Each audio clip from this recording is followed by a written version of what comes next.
کی نہیں ہے، میں نے بتایا پھر گرین چینل میں میری شادی ہوئی تھی بھائی. تو بات دیوبندی بریلوی شیعہ اس کی اہل حدیث کی نہیں ہے.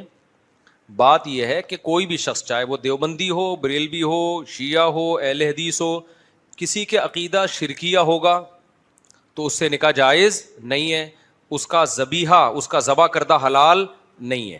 اس کے پیچھے نماز جائز نہیں ہے. 3 احکام یاد رکھ لیں. جس کا 2 اور 2 4 کی طرح شرکی عقیدہ ہے نا، چاہے دیوبندی ہو، بریلوی ہو، اہل حدیث ہو، 3 احکام شریعت میں ہے، اس کے پیچھے نماز جائز نہیں ہے، نماز پڑھ لی نہیں ہوگی. نمبر 2، وہ ذبح کرے گا جانور تو اس کا ذبیحہ حلال نہیں ہوگا. نمبر 3، اس سے نکاح کریں گے تو نکاح منعقد نہیں ہوگا.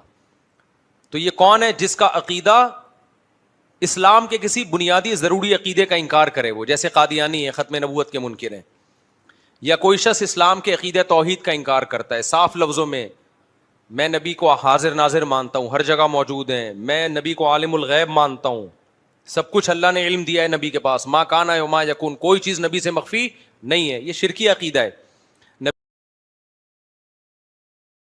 کی نہیں ہے، میں نے بتایا پھر گرین چینل میں میری شادی ہوئی تھی بھائی. تو بات دیوبندی بریلوی شیعہ اس کی اہل حدیث کی نہیں ہے.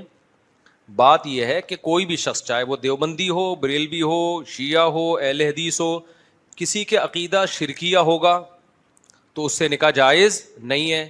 اس کا ذبیحہ، اس کا ذبح کردہ حلال نہیں ہے.